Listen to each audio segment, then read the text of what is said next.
ಮಲೆ ಮಹದೇಶ್ವರಕ್ಕೆ ಇಬ್ಬರು ಮಕ್ಕಳ ಜೊತೆಗೆ ತಾಯಿ ಹೋದಂತಹ ಸಂದರ್ಭದಲ್ಲಿ ಈ ಘಟನೆ ಆಗಿದೆ. ಮಗನನ್ನ ಕಳೆದುಕೊಂಡಂತಹ ತಾಯಿಯ ಆಕ್ರಂದನ ಹೇಳತೀರದಂತಾಗಿದೆ. ನನ್ನ ಕಣ್ಣೆದುರೆ ಮಗನನ್ನ ಚಿರತೆ ಎಳ್ಕೊಂಡು ಹೋಗ್ಬಿಟ್ಟು ಪಬ್ಲಿಕ್ ಟಿವಿಗೆ ಮೃತ ಹರ್ಷಿತ್ ತಾಯಿ ಪವಿತ್ರ ಅವರು ಮಾತನಾಡಿದ್ದಾರೆ.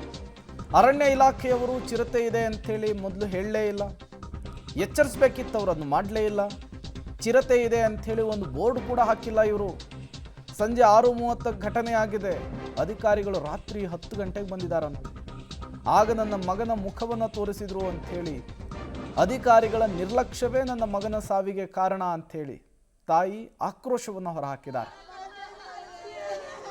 ಇಲ್ಲಿ ನಮ್ಮ ಫ್ರೆಂಡು 10 ಜನ ಹೋದು ಎಲ್ಲರೂ ಸೇರಿಸಿ ಮಾತಾಡಿಕೊಂಡು ಮಾದೇಶ್ವರನ ಬೆಟ್ಟಕ್ಕೆ ಹೋಗೋಣ ಅಂತ.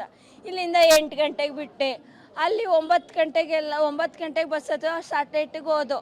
ಅಲ್ಲಿಂದ 1 ಗಂಟೆ 1:10 ನಾವು ಅಲ್ಲಿ ಹೊಂಟೋದ ದೇವಸ್ಥಾನದ ಹತ್ರ ಹೋಗಿ ಸ್ನಾನ ಗಿನ ಮಾಡಿಕೊಂಡು ಎಲ್ಲ ಮಾಡ್ಕೊಂಡು 4 ಗಂಟೆ 4:15 ದರ್ಶನ ಆಗೇ ಹೋಯ್ತು ನಮ್ಮದು. ಆಮೇಲೆ 6 ಗಂಟೆವರೆಗೂ ಅಲ್ಲೇ ಇದ್ದೋ ದೇವಸ್ಥಾನದಲ್ಲಿ ಮಾರ್ನಿಂಗು.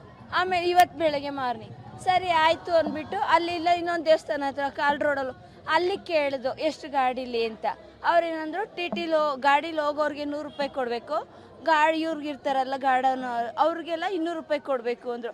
ಅವ್ರು ನಮ್ಗೆ ಏನೂ ಹೇಳಿಲ್ಲ. ಅಲ್ಲೆಲ್ಲ ಚಿರತೆ ಐತೆ ಹೋಗ್ಬೇಡಿ ಮಾಡಬೇಡಿ ಏನೂ ಹೇಳಿಲ್ಲ ನಮ್ಗೆ. ಅವರು ಒಟ್ಟಿನಲ್ಲಿ 200 ರೂಪಾಯಿ ಇಸ್ಕೊಂಡ್ರು ನಮ್ಮ ಹತ್ರ. ಇವತ್ತು ನನ್ನ ಮಗನೇ ಇಲ್ಲ ನನಗೆ. ಅವ್ರು ಹೇಳ್ದೆ ಇದು ಹಾಕ್ಬೇಕಲ್ಲ, ಎಚ್ಚರಿಕೆನದು ಹಾಕ್ಬೇಕಲ್ವಾ, ಏನೂ ಹಾಕಿಲ್ಲ ಅಲ್ಲಿ ಅವ್ರು ನಮಗೆ. ಮಗುನ್ ನಾನೇ ಇಟ್ಕೊಂಡಿದ್ದು ಕೈಯಲ್ಲಿ ನಮ್ದು ಟಿ ಗಾಡಿಲಿ 18 ಜನ 16 ಜನ ಇದ್ದು ಒಂದು ಗಾಡಿಲೇನೆ. ಅಷ್ಟು ಜನ ಒಂದೇ ಸಲ ಬೆಟ್ಟಕ್ಕೆ ಹೋದು. ಸ್ವಲ್ಪ ಜನ ಗಂಡಸ್ರು ಮುಂದೆ ಇದ್ರು, ನನ್ನ ಫ್ರೆಂಡ್ಸ್ ಮುಂದೆ. ಆಮೇಲೆ ನಾನು ಮಧ್ಯದಲ್ಲಿ ನನ್ನ ಮಗನ ಇಟ್ಕೊಂಡಿದ್ದೆ. ನನ್ನ ಫ್ರೆಂಡ್ಸ್ ಹಿಂದೆಗಡೆಯಿಂದ ತುಂಬ ಜನ ಬರ್ತಾಯಿದ್ರು.